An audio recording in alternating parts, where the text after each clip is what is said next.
this is John Cola with GrowingYourGreens.com. Today I'm on another field trip, and if you can see here, I'm in the snow today. So once and for all, I'm going to prove to all you guys and girls that are my viewers that you can grow in the snow year-round certain crops if you do it right. Because I'm here in the snow. I'm in Milwaukee, Wisconsin at Growing Power, and this is Will Allen's place. You may have seen Will's place in other videos on YouTube. He's been featured a lot. Here are his greenhouses. So these were originally used in like the 1920s to grow flowers, and then Will got a hold of these and then started growing, food in them. And he does some really amazing work. Unfortunately, I was told today that I'm not able to film inside on the tour because I'm going to go through a tour today. So what I have done is take many still photos inside on the tour, and I will narrate that tour if I get permission. So I'll go ahead and narrate that tour, and hopefully you'll go to see and learn all about Growing Power. Alright, so here is Growing Power. After going into the Growing Power store, you're then going to go into a door to the right, and this is the greenhouse number 1 where you're going to wait your tour guide.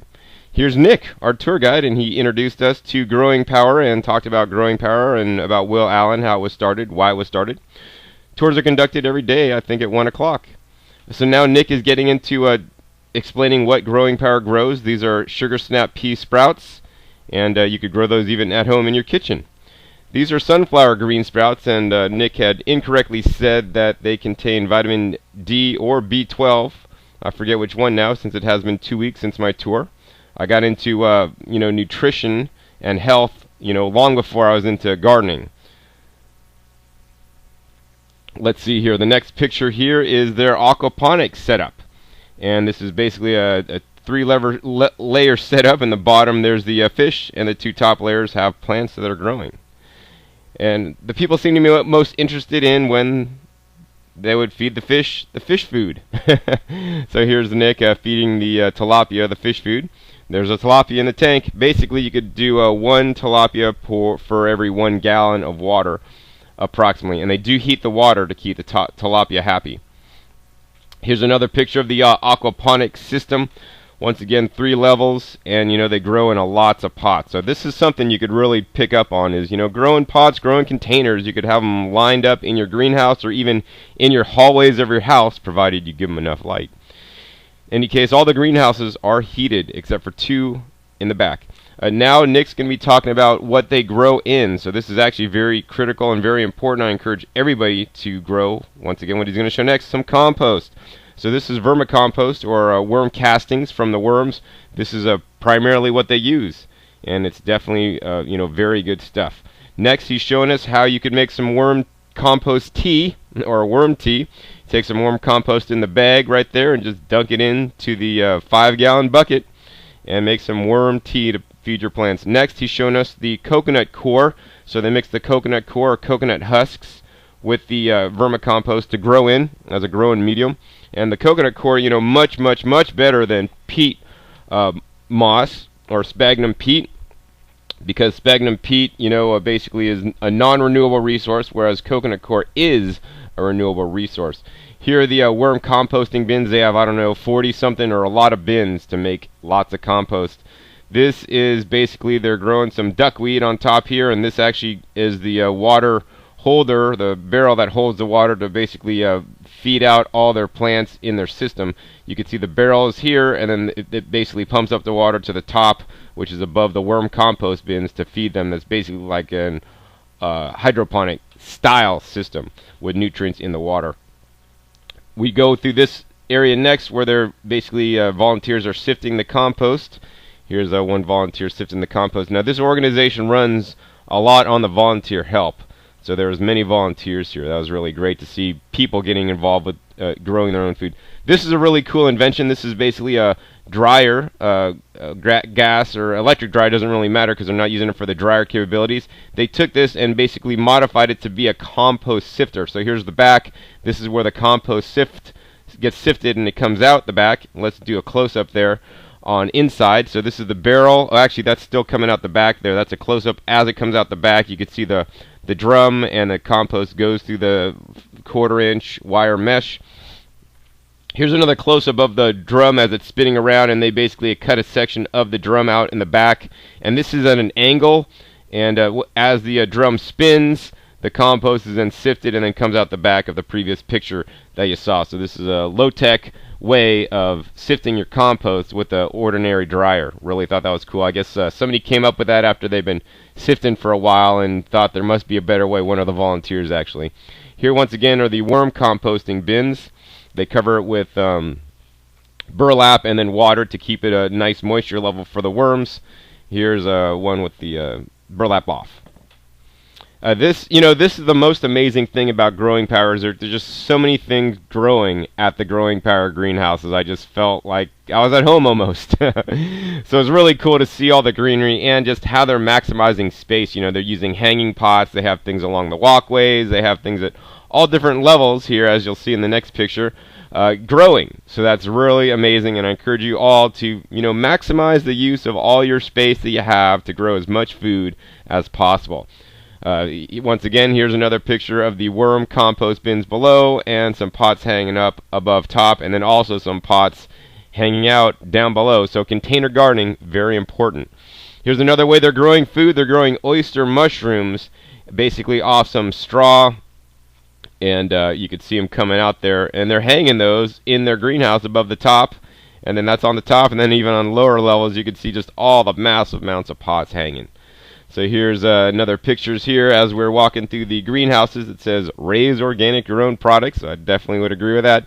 And this next concept is a really cool concept. I don't know what the meaning of it was for them, but this is the meaning I got from it. Basically, it had all these 1-gallon pots growing with things in them, some edible vegetables in the pots, and you could basically use the pots and line up and make a bed around them, and then fill in the middle of the pots soil to grow more food in. So the pots that you're growing in literally can be your raised bed edging. That was really cool. Here we're just going through the greenhouse and seeing all the different things growing in pots mainly. There's the back of our tour guide. I was like kind of following it up at the end of the tour. They're also growing shiitake mushrooms. So shiitake mushrooms are put into these logs here, which then they seal off with some wax, and then they dunk them into water to force them to basically fruit out. And actually the water is the aquaponics system that's right below it. They actually dip these in. It's all on a pulley system. Really cool. Dip them in. Here's another faraway shot. Dip them in, come out, and then they start to fruit. So they were just in the beginning stages there, not yet fruiting. This is another aquaponics system that's even taller, and they do need a ladder to harvest those greens up the top. So that was kind of interesting to see that, just how tall they get this. I don't know that it really needed to be that tall. Here's another picture just showing the aquaponics setup. And how tall it is in relation to the people walking. And once again, I'm at the end of the tour. This was kind of cool. These are some LED lights that they have, and you could put into a fluorescent fixture to use LEDs. And they're using the red and the blue spectrum, which actually the plants absorb, better than the white light. This is once again showing more pots growing, lots and lots of pots. I mean, that's how they're mainly growing a whole farm, is in containers. This is all the volunteers, this place is run on volunteers, and this is where all the volunteers get their galoshes to, stomp around in the mud at Growing Power. They're sprouting some avocado seeds. I don't know if they know that avocados aren't tree to seed, but they, this is grown in the greenhouse, so maybe they'll sprout up, maybe they won't. This is some of the tropicals they're growing. So they had some sugarcane growing, some bananas growing, and that was really cool for me. Bananas growing. Oh, they also had a fig tree too that they're kind of playing around with. That was all experimental stuff. Once again, they're just really into their aquaponics stuff. I don't know that I'm that into it, but they seem to be really into it. So that was cool. Hey, anybody want to go fishing? They had fishing reels and nets too, and they got to harvest their fish after all. So the next picture here is once again the aquaponics setup, and they had several of these setups throughout many of the greenhouses. Actually, most of the greenhouses had the aquaponics. They seem to be really into that stuff. And once again on the tilapia, they heat the water, and if the power goes out, they have pumps. I guess that'll continue to pump the water to keep it circulating to keep the fish alive.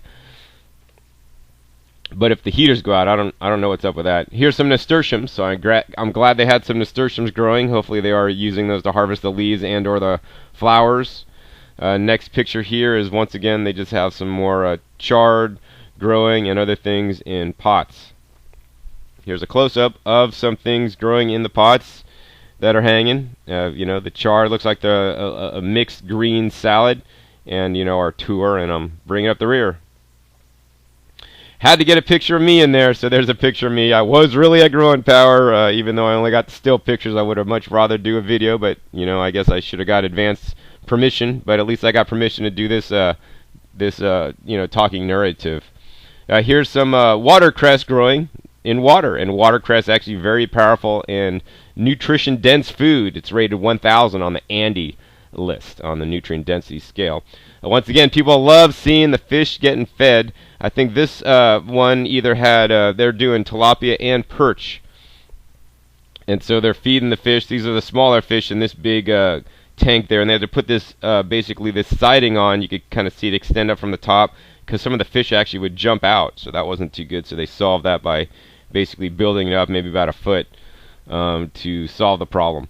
Here once again, Growing Power, just about growing food, and lots of food growing. And once again, containers is what I really want to mention. And you can grow in containers too.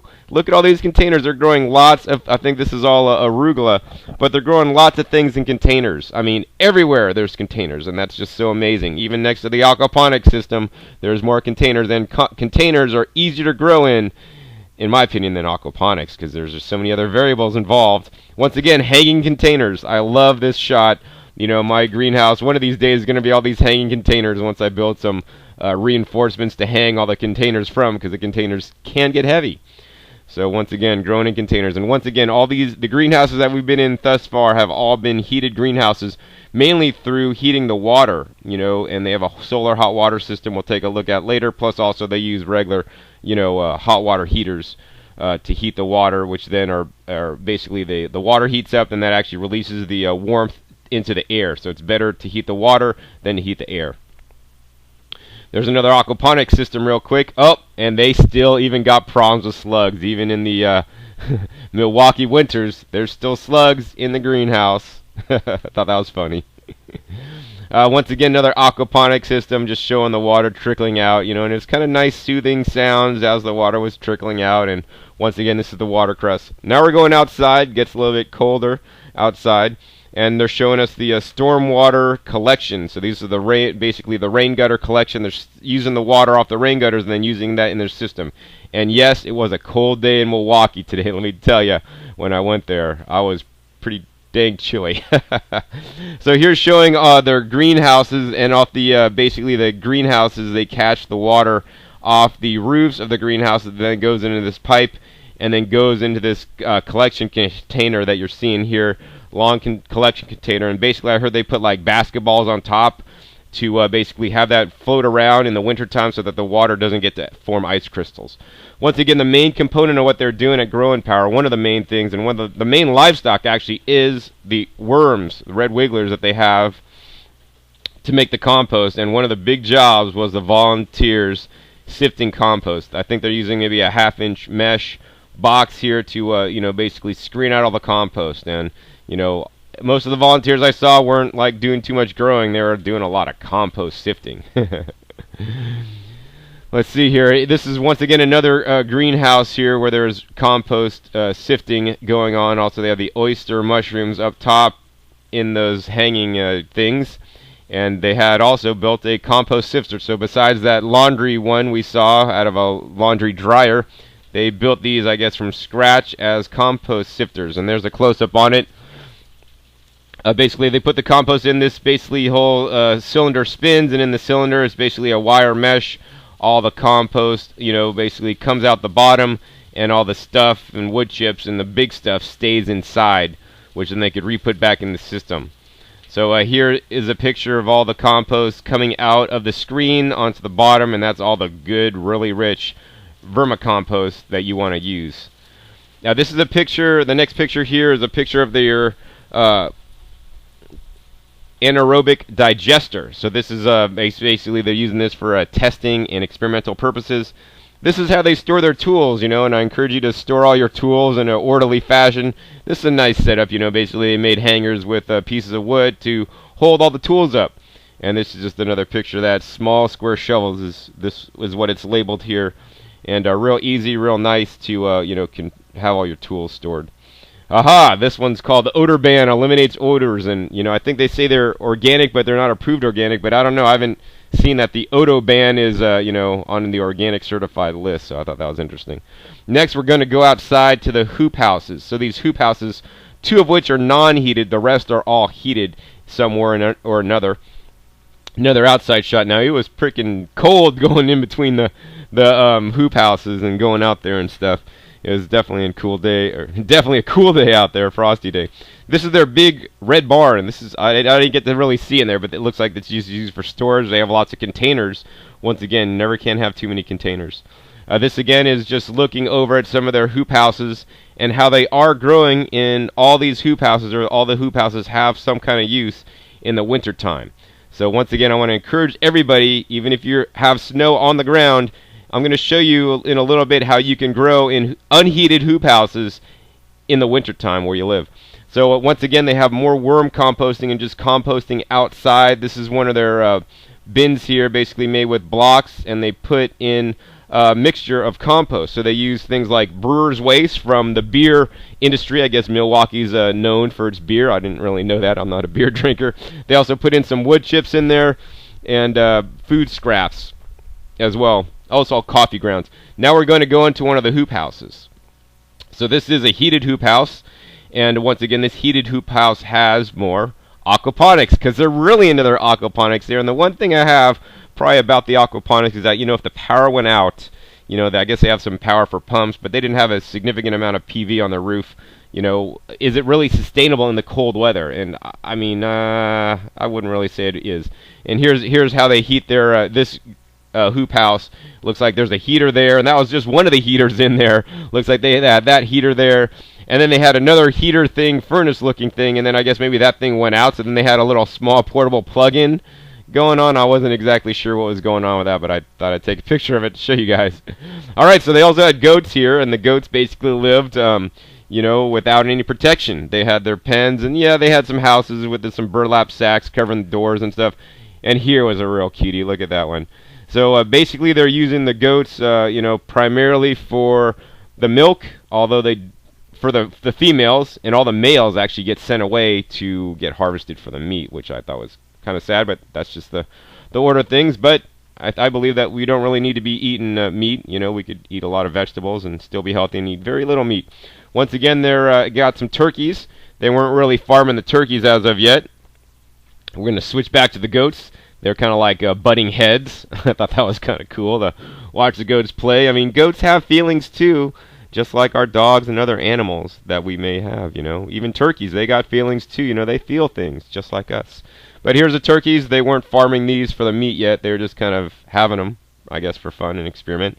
Bees, aha, they were keeping bees, so that's very important. They had your standard hives, square hives, and they also had some hex hives, which I guess are more like how the bees are in nature, so that's pretty good. Here's some of our tour group walking outside, and people were all bundled up. It was kind of funny. Next greenhouse, so the next one we're going into, this one right here, was growing all spinach on raised beds and also in containers. So this one was a hoop house that had no supplemental heating. Once again, no supplemental heating. You could see here Nick standing next to a pile of wood chips with brewer's waste and compost. And basically, that compost pile was warm and hot. And that's a hot compost pile, and that gives off enough heat plus the hoop house to keep it warm enough for the spinach. Now, they said the spinach this year, they planted a bit late. If they planted earlier, it would have been a much more growth spurt. They also did have leaks along the side. You could kind of see the leaks on the side. And this is the hoop house, and they talked about how you can make a hoop house. You could make a jig out of wood. A jig is basically a thing you make to basically bend the hoops, so you can make them really inexpensively with straight bar instead of buying the curved bar that costs a lot more money. Here they also had, once again, the spinach in the raised bed, the leeks going on. They also had these little like wire hoops that they could put this additional plastic over to keep it a little bit warmer for the spinach. Once again, the main source of heat in this hoop house was the compost that's generating its own heat. So really important to have an active compost pile. Once again, here's all the leeks growing, And here's the you know, the basically the plastic they could put over these wire hoops to give the spinach some extra layers of protection. This is after all the people filed out. You can kind of see the door here, and you can kind of see on either side of the door they basically have also more compost piled up on the sides of the hoop house to basically give some more thermal mass, thermal insulation, and also that compost stayed warm, which would then heat up, you know, and keep the greenhouse or the hoop house actually warmer inside.